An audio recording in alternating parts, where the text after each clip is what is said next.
Coba bayangkan kalau aku tuh orangnya emosian gitu ya. Jadi ketika ketika aku pulang terus anak ada, terus dia udah, "Papi, saya tuh gini gini gini gini gini." Terus teh, "Ini kamu mandi belum, makan belum beres, buku belum beres."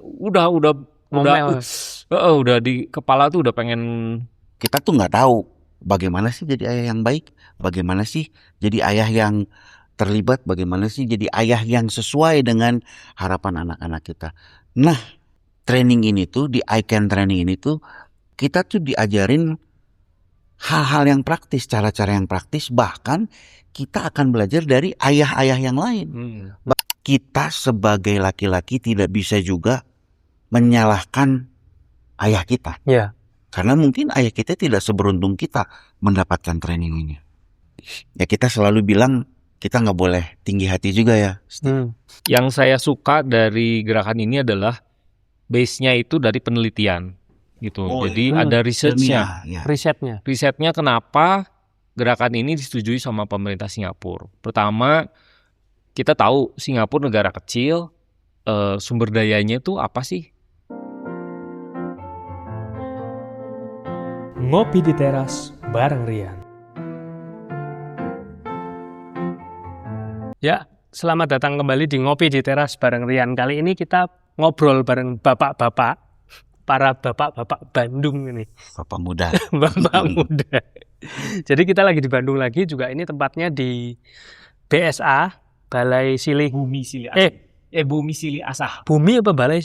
Bumi Silih Asah di Thomas Aquinas di daerah Pasteur ya. Ya betul. Buat teman-teman mungkin bolehlah mampir. Kemarin kita juga sempat mampir di sini. Kita kenalan dulu sama bapak-bapak ini. Yang pertama, ya, nama saya Steve. Anak 1, umur 8. Oh ya, gitu. Asli Bandung, pekerjaan wira swasta. Oke. Dan nama saya Nicholas Abraham, biasanya dipanggil Niko atau Bram. Saya lahir di Bandung, istri saya tentunya 1, lalu ada anak laki-laki usia 6 tahun. Saya punya pekerjaan di bidang telekomunikasi. Siap. Jadi ini bapak-bapak ini lebih bergerak di bidang di pelayanan. Istilahnya ini pelayanan atau apa ya? Gerakan.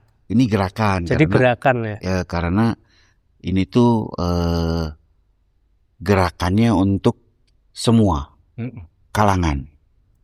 Tapi harus bapak-bapak pastinya. Oh, jadi bapak-bapak global. Bapak-bapak global. Semua golongan. Ras, agama. Bebas. Yang penting bapak-bapak dan punya anak. Oh. Ya. Nah ini nanti kita sebelum ngulik tentang apa itu kita ngobrol satu-satu dulu. Ya. Basicnya. Mungkin kalau program ini basicnya dulu memang sudah sering melakukan gerakan seperti ini atau baru kali ini melakukan gerakan itu? Terus terang ini baru pertama kali. Baru pertama kali. Oh, dulu ya ini pertama kali, belum pernah. Pertama kali ya. Sebelumnya kita ngobrol dulu, mungkin program itu basicnya Kristen, dari Kristen sejak lahir atau? Saya Kristen sejak lahir. Terus sebelumnya nggak pernah ikut pelayanan atau sesuatu gerakan yang macam kayak gini? Kalau pelayanan pernah. Ada. Tapi kan untuk gerakan yang multi agama ini, yang lintas agama baru pertama kali. Ya. Oke, kalau Steve? Kayaknya untuk pelayanan sih ya dari dulu ya, udah berapa tahun lah ikutan pelayanan.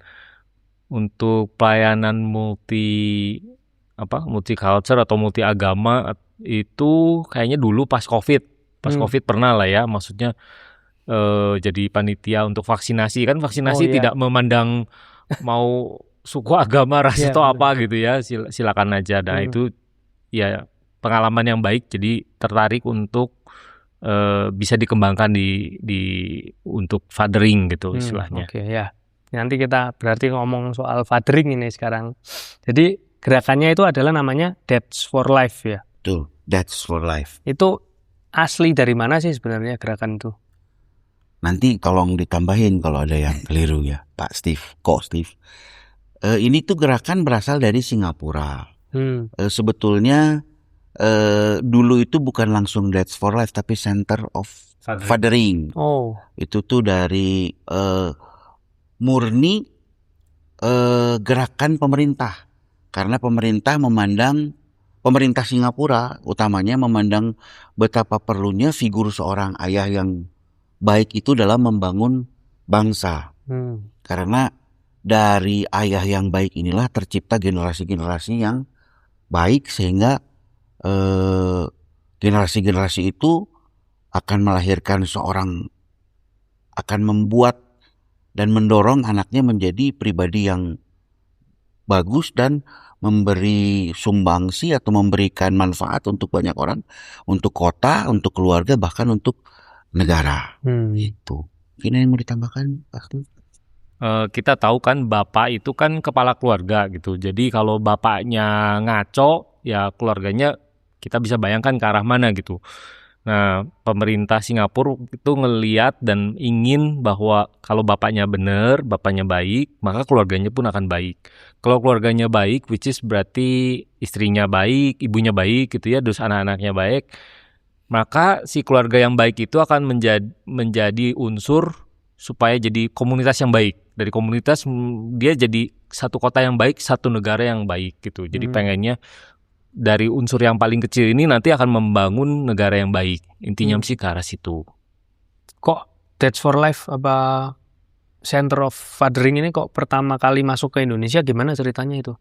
Dan tahun berapa itu? Nah, nama gerakannya Dads for Life. Tapi kalau di Singapura dia kayak yayasan kali ya. Yayasannya itu Center for Fathering gitu. Jadi tempatnya kalau kita Google itu nama tempatnya Center for Fathering.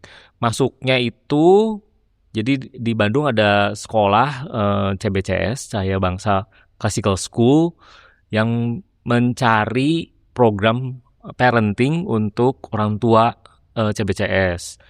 Terus setelah ya mencari, menseleksi, dan akhirnya mendapatkan, ya dia approach sama si Dads for Life di Singapura ini, kemudian ngobrol-ngobrol merasa programnya cocok nih buat si sekolah itu. Kemudian ya datanglah Edwin Choi, itu master trainer dari Singapura, datang ke Bandung untuk menjelaskan lebih lanjut bagaimana Dads for Life itu dilaksanakan di Singapura dan bisa dilaksanakan di Bandung atau di Indonesia seperti apa.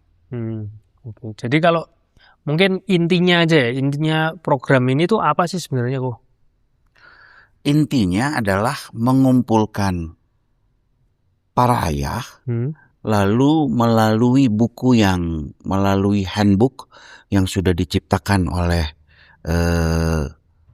Dads for Life di Singapura atau Center of Fathering ini, untuk menggait para ayah bagaimana sih menjadi ayah yang terlibat di dalam sebuah keluarga, bahkan karena ayah itu tidak pernah ada mantan ayah kan. Ayah tuh akan selalu jadi ayah. Nah itu intinya adalah bagaimana ayah ini maksimal menjadi ayah, sehingga dia bisa ikut terlibat dalam pertumbuhan anak, bahkan pertumbuhan keluarga. Jadi ini bentuknya workshop gitu, semacam workshop apa seminar gitu? Workshop. Satu hari atau biasanya berapa lama? Sangat singkat ya untuk ukuran workshop ini, hanya 3 kali 2 jam. 3 kali 2 jam. Jadi 3 kali 2 jam. Jadi biasanya kita adakan dari pagi sampai sore, tapi dia ada jeda makan siang. Oke. Berarti mulanya dari sekolahan itu tadi nyari untuk program parenting. Betul. Terus masuk, lah kok bisa ketemu dengan bapak-bapak ini? Awalnya gimana itu? Member get member ya. Awalnya dari siapa tuh kalau yang di Bandung masuknya tuh? Emang apa Dads for Life itu cuma di Bandung atau gimana? Ya, cuma di Bandung. Nah, untuk sementara ini untuk pertama awal baru di Bandung. Terus trainer di Bandung itu karena Edwin master trainer, kita disebutnya trainer gitu ya. Dia training lagi orang. Kita di training, kita punya sertifikat dari Center for Fathering dari Singapura itu. Kita ada 11 orang.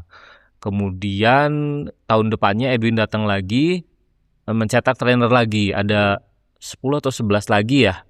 Ada 1 dari Pekalongan, 2 dari Medan, gitu. Oh berarti tersebar ya? Tersebar. Dan emang saat ini masih dari mulut ke mulut gitu ya. Kenal, kalau nggak salah Bram emang kenal sama, kami berdua kenal sama yayasan di sekolah tersebut, gitu. Nah, masuk sini berarti sekitar tahun berapa tuh? 2023 Desember. Berarti udah tiga tahun ini ya, di Dads for Life itu. Nah, sebenarnya kalau aku tanya pribadi ya, mungkin Coach Steve sendiri motivasinya pertama kali mengikuti training itu apa sih? Atau mungkin kenapa kok tiba-tiba kecemplung atau nyemplung ke sana? Beberapa tahun sebelum ini emang saya pelayanannya di bidang keluarga gitu ya. Terus ketika ikut parenting dari sekolah CBCS itu, saya ngerasa aduh parenting ini bagus dan banyak orang, ya saya salah satunya gitu ya, nggak ngerti gitu bagaimana cara jadi ayah yang baik itu gimana sih gitu, karena nggak pernah diajarin gitu. Saya belum pernah tahu cara jadi ayah yang benar itu seperti apa, harus ngapain, bagaimana.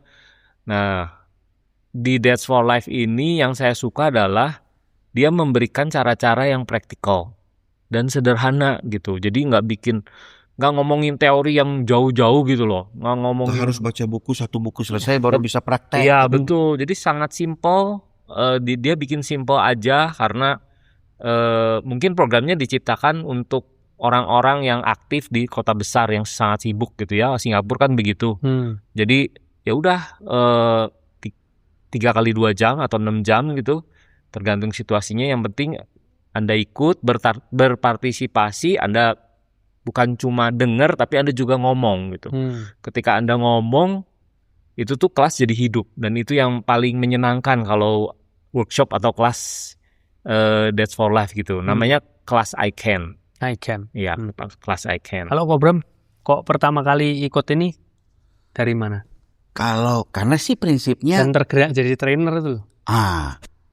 Awalnya gimana? Betul cerita? Tadi yang kamu bilang sih, awalnya itu bukan terjun tapi kecemplung. Kan diajak gitu. Ada teman saya namanya Mingchen yang ajak, ayo ikut training ini, ayo. Habis ikut training ternyata ditrain untuk menjadi trainer. Ayo. Ya terus dosisnya nambah terus. Nah tapi latar belakangnya, kalau latar belakang kenapa sih saya ikut? Karena saya yakin sih, saya ataupun ayah yang lain, waktu kita menjadi ayah nggak ada sih ayah yang bilang saya mau jadi ayah yang jelek. Pasti semua ayah pasti bilang saya pengen jadi ayah yang baik, but we don't know how. Kan gitu. Kita tuh nggak tahu bagaimana sih jadi ayah yang baik, bagaimana sih jadi ayah yang terlibat, bagaimana sih jadi ayah yang sesuai dengan harapan anak-anak kita. Nah, di training ini tuh, di I Can training ini tuh, yang seperti tadi Steve bilang, kita tuh diajarin hal-hal yang praktis, cara-cara yang praktis, bahkan kita akan belajar dari ayah-ayah yang lain. Bagaimana sih dia terlibat dengan anak-anaknya dalam kesehariannya menjadi ayah yang betul-betul diidamkan oleh seorang anak. Atau sebuah keluarga. Gitu. Ya aku mau tanya nih, sekalian aja Ko Bram. Jadi pertama kali dulu sebelum mengikuti training ini, Ko Bram ini termasuk ayah yang seperti apa? Terus setelah mengikuti training ini, perubahan apa yang dialami? Ayah yang pengen anaknya menjadi seperti yang saya mau. Anaknya umur berapa? Anak 6 tahun. Waktu itu 4 tahun lah. 4 tahun. Tapi saya pernah ikut training sebelumnya juga. Tapi semakin menyadari gitu. Tadinya saya tuh punya pola pikir anak saya harus saya bentuk sesuai apa yang saya mau. Termasuk tipikal ayah yang gimana? Galak atau ayah galak sih, nggak terlalu, tapi kadang-kadang ya emosional juga. Perubahan yang drastis yang saya alami setelah ikut I Can training ini, saya tuh menjadi nggak mungkin sempurna. Tapi saya tuh bisa tahu posisi saya sekarang di mana. Contohnya tadi waktu kamu bilang, kamu Bram itu ayah yang keras atau karena keras juga kadang-kadang dibutuhkan sebagai seorang ayah. Disiplin itu perlu dibutuhkan.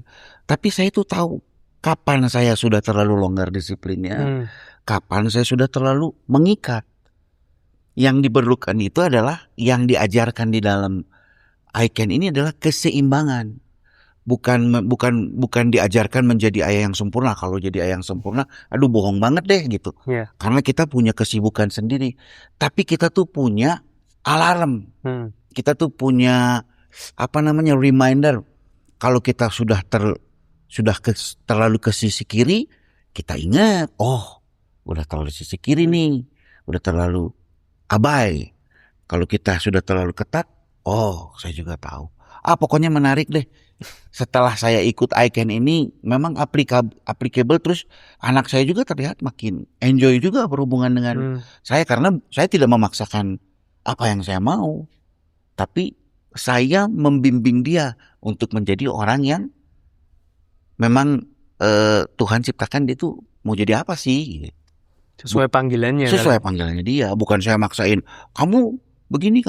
Ya kita lihat, kita bimbing. Kalau positif, tadinya seperti apa? Terus setelah ikut training ini perubahannya yang dirasakan seperti apa, Bu? Kayaknya tadinya waktu saya ikut tuh kayaknya anak tuh umur 6. Pas mulai berhenti lucu-lucunya kali ya.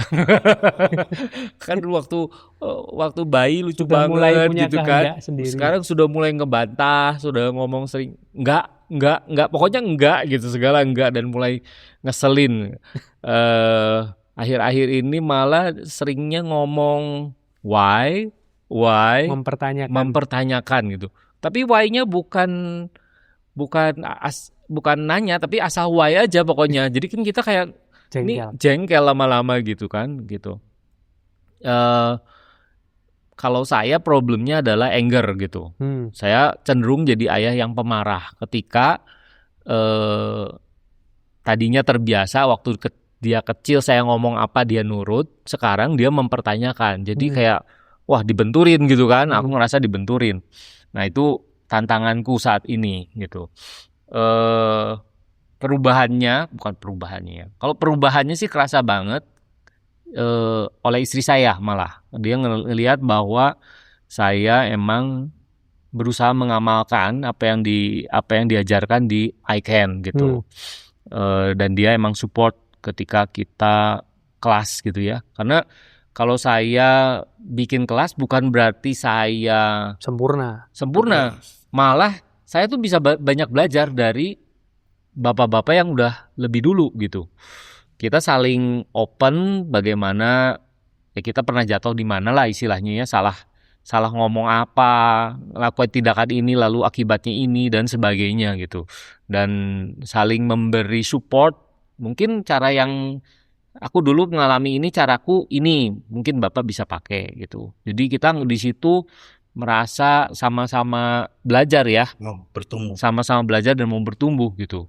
Jadi bukan gue yang paling hebat nih gitu ya karena gue lebih dulu, nggak ada kayak gitu. Saya pernah dapet kelas yang bapaknya udah punya cucu gitu. Jadi kan wah seneng banget ketika dia cerita gitu. Zaman dia dulu sama zaman sekarang udah beda katanya.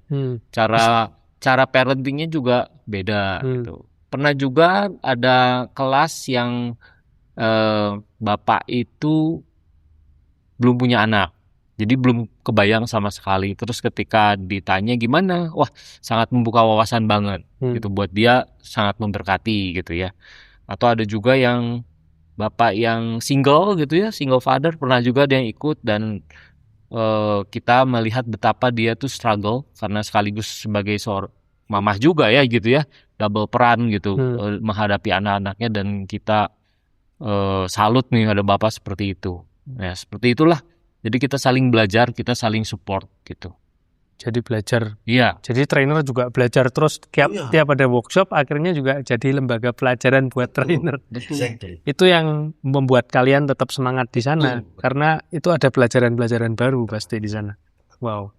Jadi mungkin aku tanya di Indonesia ini berarti masih di Bandung aja ya? Yang itunya pusatnya.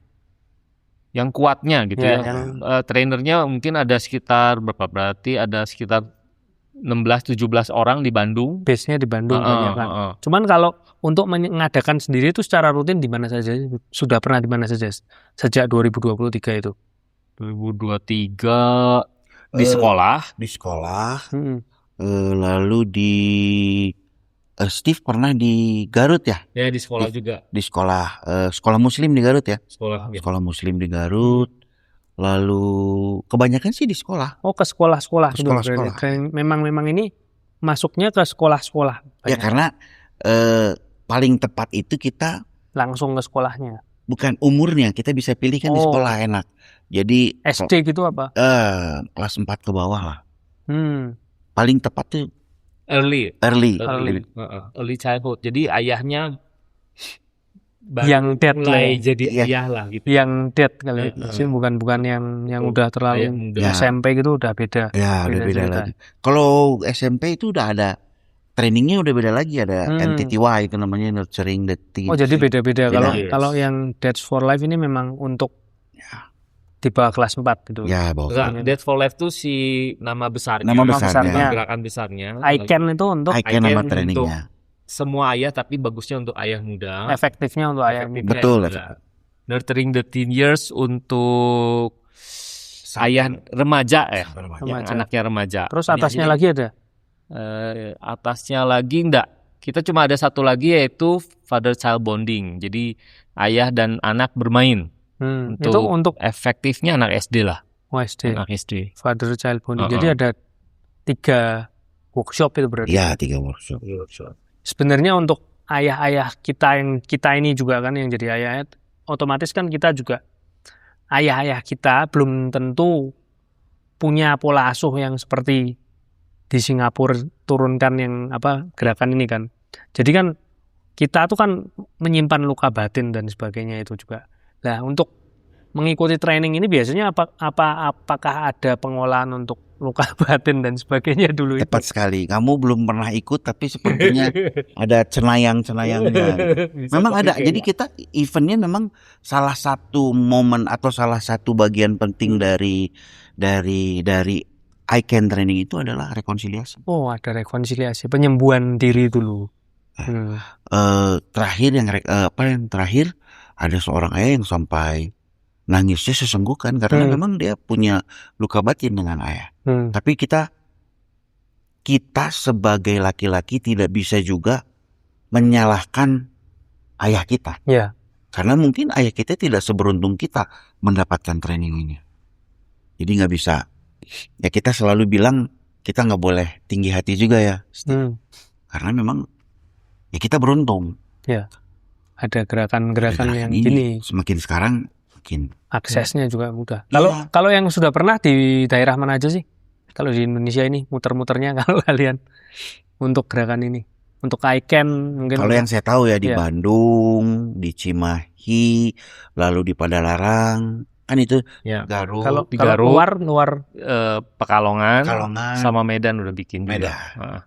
Pekalongan, Medan, baru itu. Jakarta, betul. Jakarta. Steve pernah di Jakarta. 2 kali di Jakarta. Mungkin kedepannya ada agenda lain mungkin. Kalau aku sih harapan ya lewat podcast ini juga ya mungkin kalau ada teman-teman yang tertarik bisa kontak kita gitu kita ya. kasih Instagramnya di sini. Instagram Dads for Life gitu. Bisa kontak, kemudian nanti kita bicarakan siapa tahu kita bisa bawa gerakan ini either ke daerah Anda, ke kota Anda, ke sekolah Anda atau komunitas Anda. Semoga bisa memberkati sih. Ya sebenarnya kayak aku lihat juga gerakan ini juga tuh sebenarnya mungkin orang mandangnya nggak terlalu penting, tapi ternyata Singapura yang merupakan negara maju aja, dia peduli untuk keluarga. Jadi kalau keluarga dibentuk dari ayah yang fungsional, jadi ayah yang fungsional itu ternyata kan membentuk masyarakat yang fungsional. Ini masyarakat fungsional jadi negara yang fungsional. Tapi ternyata kita tuh masih belum terlalu banyak gerakan yang seperti ini. Mungkin Dads for Life ini mungkin bisa jadi salah satu solusinya buat teman-teman yang pengen ikut itu ya. begitu pentingnya, ini koreksi kalau saya salah ya, kalau tidak salah itu di Singapura itu di bawah Kementerian Keluarga langsung. Ya kan, betul ya? Brandnya aku lupa tapi betul. Betul, di bawah kementerian. Jadi memang dibiayai pemerintah Di itu. bawah pemerintah. Jadi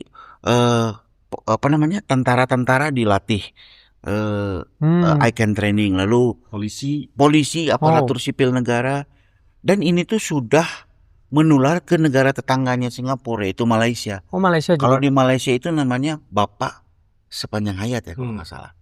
Tapi kalau di Indonesia ini programnya masih independen berarti? Masih independen.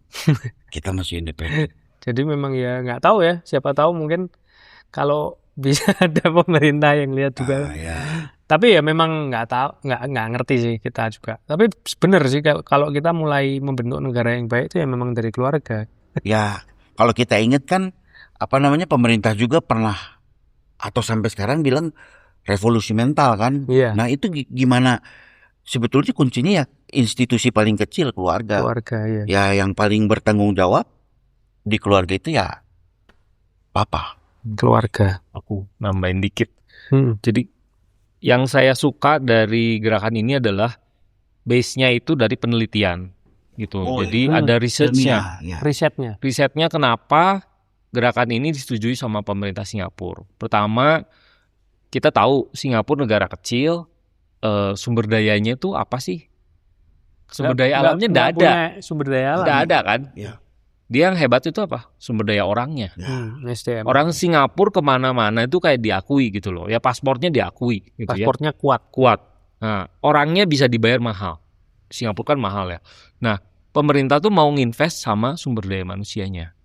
Jadi dia ngelihat ini kita nggak punya apa-apa, ya orangnya yang harus pinter, orangnya harus berkualitas gitu, sehingga bisa diterima dimanapun, sehingga bisa di tengah gajah-gajah nih negara kecil ini ya dia kuat gitu loh, karena orangnya emang hebat gitu. Nah, lalu dia punya penelitian di penjaranya ya, Betul. bahwa kebanyakan penjara itu yang menghuni penjara itu adalah fatherless, orang-orang yang nggak punya sosok bapak, figur ayah, itu adalah penghuni penjara. Jadi di tempat yang paling jelek istilahnya ya, itu kenapa yang bisa nyebabin mereka masuk ke situ karena nggak ada figur bapak gitu. Itu salah satunya. Maka dia pengen untuk ya ini faktor ini dihilangkan, dikecilkan sehingga sumber daya manusia lebih baik lagi. Mereka bahkan mengadakan workshop ICANN di penjara. Ya. Di Singapura itu? Di Singapura, di penjara. Dan itu banyak orang. Kita punya ada testimoni dari salah seorang mantan napi di situ. Dan emang dia berubah total gitu. Berubah total. Residivis, kambuhan lah gitu istilahnya, 5 kali masuk penjara. Keluar masuk. Ketika dapat ICANN, dia nggak pernah masuk lagi. Dia ngerti, oh kenapa saya bisa begini tuh karena ternyata nggak punya sosok ayah. Kita juga lihat banyak problematika mungkin di negara kita nih, banyak nih kenakalan remaja gitu ya, kerusuhan atau copet atau apa, atau kalau di Bandung nih banyaknya geng motor ya. Geng motor. Kita lihat nih mereka nih ditangkepin di sama polisi dan sebagainya karena kenakalan mereka. Tapi kita kan nggak pernah tahu di balik kenakalan itu bapaknya gimana gitu. Cuman ditangkap aja tapi nggak ada supaya itu. Berhentinya tuh gimana nggak gitu. Ada workshop. Karena di geng motor itu mereka diterima. Mereka bisa aktualisasi diri, temannya bisa setia kawan. Padahal rasa itu bisa datang dari ayah. Harusnya dia dapatin dari ayah. Tapi karena fatherless ya dia carinya di luar. Karena laki-laki itu senengnya emang berkelompok ya, cowok sama cowok berkelompok. Kalau ngerasa gaya ketika kita kawanan gitu loh. Tapi ketika sosok ayahnya hadir, kita akan lebih istilahnya segan gitu ya. Ada bapak hadir tuh ya kita harus lebih hormat lah gitu. Jadi banyak kalau saya lihat banyak sosok bapak itu tidak berfungsi untuk beberapa kasus ya, untuk kebanyakan kasus saja. Sehingga anak-anaknya tuh ngaco. Jadi kalau aku sih ngeliatin anaknya, ada anak ngaco, ya lihat keluarganya bagaimana. Lihat bapaknya bagaimana memperlakukan dia. Apakah tidak peduli Apakah mungkin terlalu otoriter mukulin gitu, atau mungkin juga nggak udah cerai gitu, udah nggak punya bapak gitu.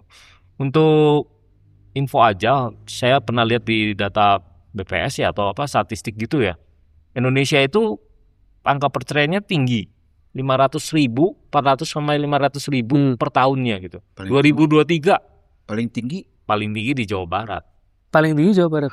100.000, jadi 20%. Wow. Bayangin dari 30 provinsi. 33. Iya, Sekarang berapa ya? 37. iya, Angka kita perceraian paling 20%, gede banget gitu. Jadi ya pantas aja banyak sekali kenakalan gitu. Karena kalau udah bercerai, biasanya ikut ibu. Nggak Dan ada sosok ayah. nggak ada sosok ayah. Carilah di luar. Wow. Ikutlah geng. Gitu ya. Itu yang menyedihkan ya. Jadi kalau misal tadi juga sebagai ayah-ayahnya yang ikut di workshopnya itu kan pola-pola trauma tuh kalau bisa disadari terus diputuskan. Iya. Nah, sedangkan kalau untuk anak-anaknya di sana, coachnya apakah juga kalian atau mungkin ada Anak-anak itu kan yang ikut ayah doang apa? ayah aja. Oh berarti kalau yang father child bonding itu yang kemarin Positif ngomong itu baru Jadi itu beda ya. Ini father- kita ngomong ICAN. ya. Iya. I can itu untuk ayah-ayahnya. Nah, Ayah tok berarti. father child bonding itu biasanya ditujukan itu untuk refresh kedekatan antara Oh. ayah sama anak. Mungkin yang sudah lama kurang komunikasi, ayahnya malu komunikasi, itu kita kasih trik-trik, kasih games yang seru sehingga bonding ayah sama anak tuh Oh itu kembali. memang untuk bonding Ayah sama anak, bonding ayah sama anak, sehingga pulang dari father child bonding tuh mereka udah benar-benar kayak akrab. wah gitu. Di situ kita awalnya biasanya kita habis ikut father child bonding, baru dia ikut ICAN training Atau sebaliknya. atau Oh sebaliknya. memang itu nggak ada jenjangnya. Jadi nggak mesti harus ikut ini dulu baru ini. Enggak. Bebas berarti. Ya tergantung organisasi itu prefernya mau yang mana dulu. Misalnya sekolahnya pengennya mulai dengan bermain dulu gitu. Ya udah father child bonding dulu. Habis itu dari situ baru Berarti kalau sekolah ICAN-nya. ngadain tuh biasa kalau sekolahan yang ikut gitu tuh misalnya kelas 1 doang apa kelas 2 doang gitu biasanya Bu.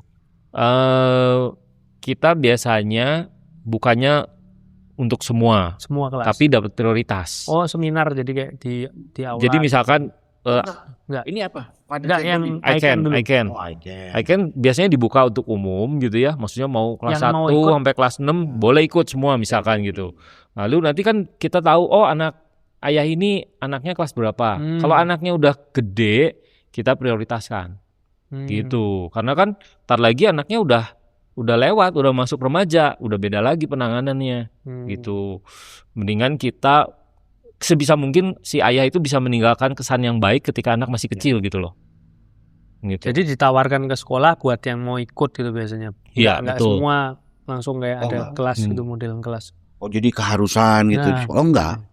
Kita ini sekarang masih apa namanya? Voluntary. Jadi sukarela gitu. Sukarela. Ya, mereka mau oke gitu. Kalau ya belum ada kerjasama dengan sekolah yang Ya, semua belum. tingkatan harus itu. Kalau di Singapura mungkin udah ya, Sudah. udah jadi sesuatu yang wajib kali Sudah. kayak gini. Ya, itu kesadarannya mungkin ya. Ya, tapi kan itu perlu Waktu. law enforcement, jadi harus payung hukum yang jelas. Kan mereka udah lebih teratur lah gitu. Kalau ini kan yang ICAN itu memang cuman 2 kali 3 jam, 2 kali 3 jam itu aja atau Betul. memang maksudnya ada kayak campnya gitu enggak Oh, ada. enggak ada. Jadi memang singkat gitu aja. 2 kali 3 jam Nah, nanti masuk di dalam grup. Di grup itu akan ada beberapa pengumuman seperti father child bonding. Lalu nanti kita ngadain Hiking misalkan gitu. Ayah sama anak tok. Oh, Kita jalan bareng gitu. Jadi emang bikin momen-momen untuk ayah bisa deket sama anak. berarti ini gerakan yang tidak cuman selesai, cuman ada komunitasnya setelah itu. Tuh, pengennya kita berusaha bentuk ke arah situ. Tapi Diarahkan, Iya. cuman sumber daya manusianya masih Betul, kurang. betul. Betul sekali. Kita juga sibuk dengan keluarga kita masing-masing, Iya. betul kan, dengan Karena nggak pekerjaan. full time di sini ya, cuman volunteer kan kalau di sini. Iya, soalnya nah itu yang tadi hampir saya juga mau bilang itu. Kita juga mau kita ikut ini jangan sampai tapi kita jadi terlalu attach ke sini, anak kita jadi terberkati. Iya. Nggak bisa juga. Kadang-kadang rohaniwani pemuka agama dari kita udah nggak inilah ya nggak apa maksudnya ya.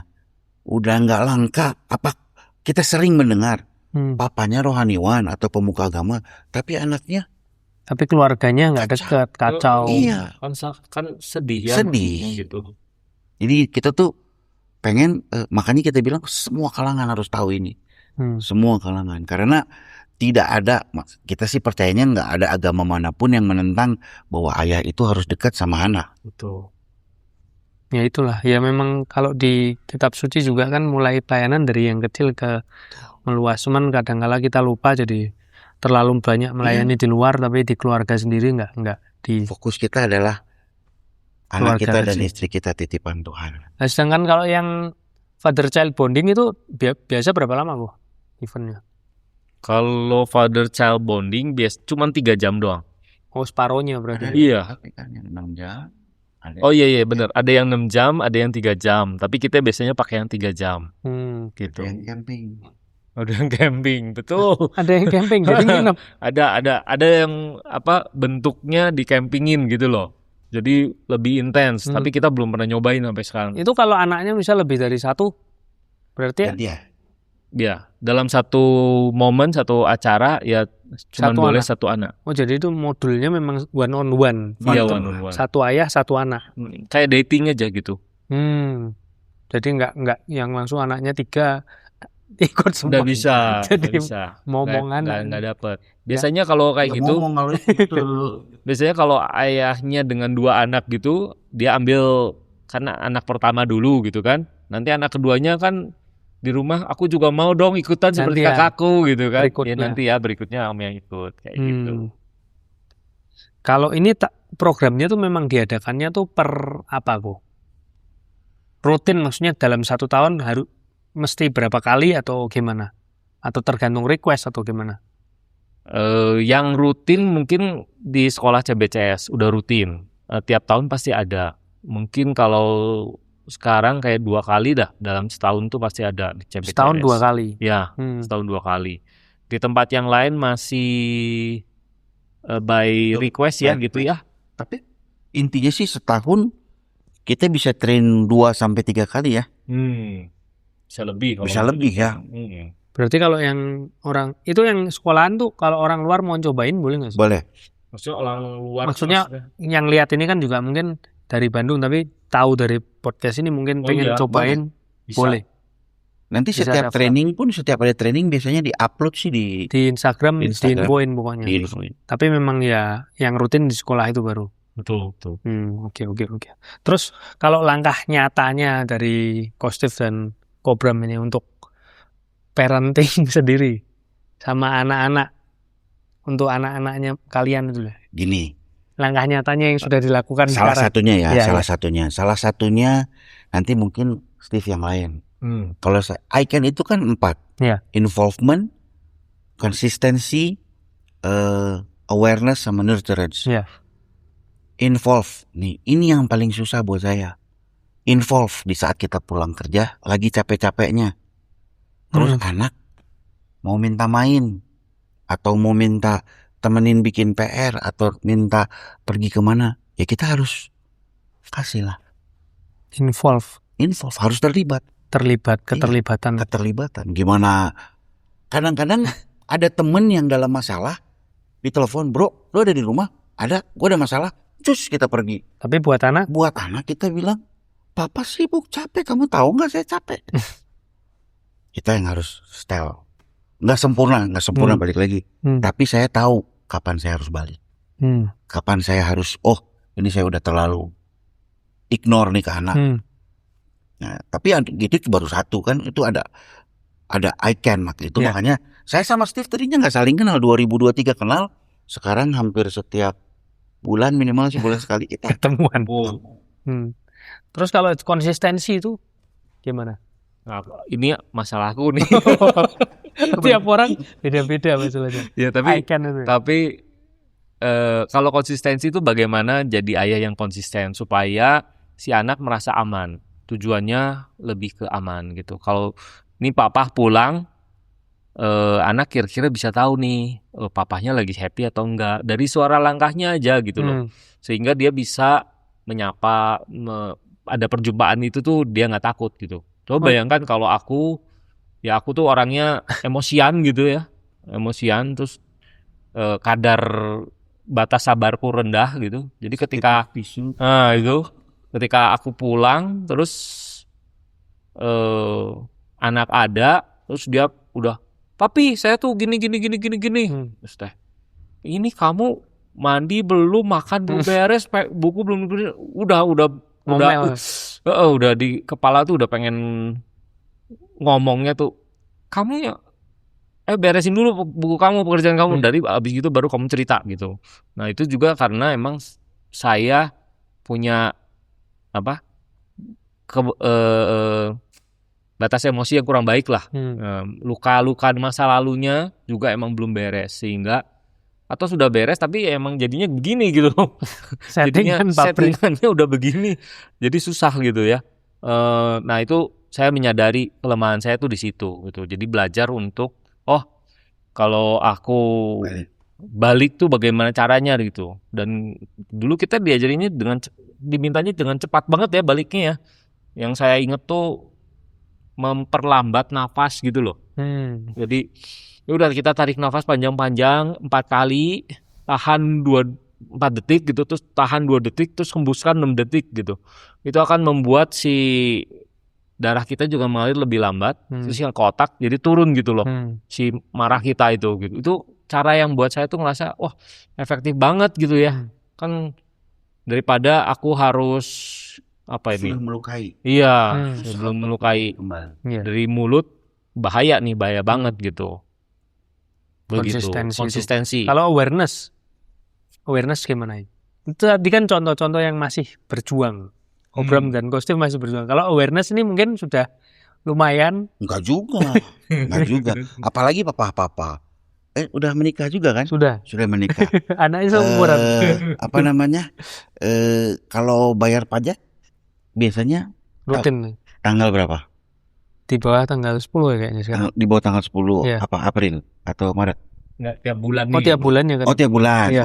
Bawah tanggal 10. Kalau teman dekatnya anak tahu nggak namanya siapa? Tahu sih. Tahu. Lebih gampang jawab yang mana? Biasanya kalau bapak-bapak bayar pajak atau tahu teman dekat anak? Bayarnya ya. Bayar pajak kan? Ya, kita tuh gitu. Awareness tuh contohnya gitu. Awareness contohnya. Ya. Kita tuh kadang-kadang lebih paham kerjaan juga daripada anak. Ya. Gitu. Awareness kayak gitu. Iya, makanya saya bilang saya juga gitu. Kadang-kadang apalagi berita sekarang kan. Saham begini. Kalau kegiatan anak gimana? Nggak tahu, yang tanya mamanya deh. Paling sering tuh jawabannya begitu toh. Tanya mama, kadang kalau dia tanya ke kita juga. Sana tanya mama, cariin mama sana. Kita nggak mau andil di situ. Dan kalau ditanya, kapan nanti bagi rapot anak? Nggak tahu ya. Gitu lah. Kurang lebih. Saya juga lagi belajar. Kalau yang terakhir itu nurturance itu bagaimana kita bisa mendorong semangat anak gitu. Gimana tuh? Dengan memenuhi tangki emosinya. Jadi misalkan dengan memuji gitu ya, dengan memeluk, dengan mengatakan saya sayang kamu gitu. Karena sebenarnya semua orang tuh butuh itu. Bahkan istri kita yang udah berpuluh tahun gitu ya, udah belasan tahun, 20 tahun bersama sama kita juga masih sering nanya gitu kadang-kadang ya, kamu sayang gak sama aku gitu kan? Gak sayang, kenapa Valentine gak ada acara gitu? Jangan kan istri kita aja dalam hati suka nanya kan, ini istri gue sayang gak sih? Kita butuh validasi perasaan gitu. Dan anak kita itu sama gitu, dia juga butuh karena ya tangki emosinya dia atau bahasa cintanya dia gitu. Dia pengen mendengar, merasa secure gitu bahwa oh iya papa saya itu sayang sama dia gitu.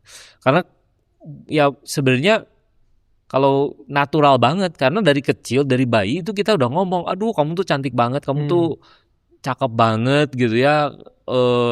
Walaupun dia lagi flu berat, campang-camping, aduh ini tuh anak paling cantik gitu sedunia buat saya gitu ya. Itu pendapat saya akan anak saya gitu. Tapi ketika beranjak besar, nah ini ketika dia mulai punya free will, kitanya nggak siap gitu, maka ngomongan saya sayang kamu itu mulai berkurang dari luntur, kita. Luntur. Gitu. Kamu tuh anak siapa sih? Padahal anak bapaknya. Benar. Berantakan gara-gara bapaknya juga gitu. Makanya kita juga ya punya anak tuh kan sama dengan ajang bertumbuh juga ya.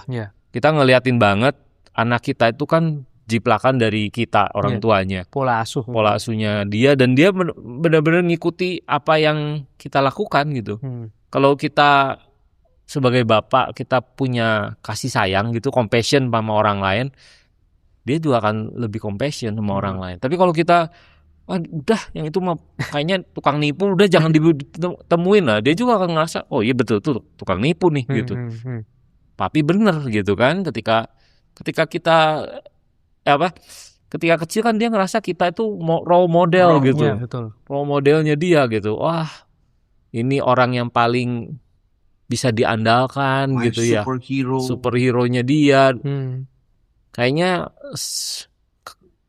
semua akan baik-baik aja kalau ada papi gitu loh. Nah, ya ketika gede ini mulai nih tantangannya. Ketika anak kita berbuat salah, bagaimana kita bisa menyemangati dia?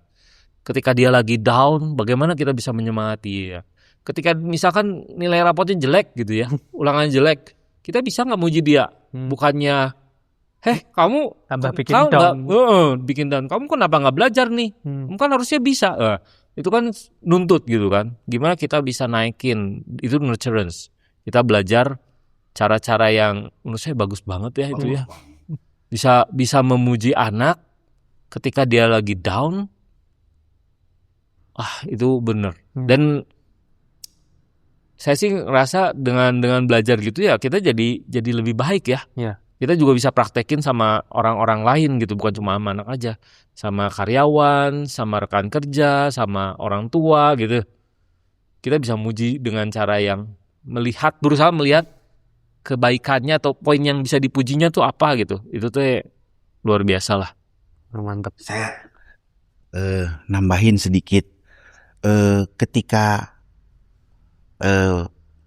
Edwin datang ke Indonesia itu tahun keduanya gitu, kita yang beruntung juga, kita yang 11 yang pertama itu kita juga bisa ikut yang namanya Solution Focus. Itu tuh sertifikasi untuk apa ya?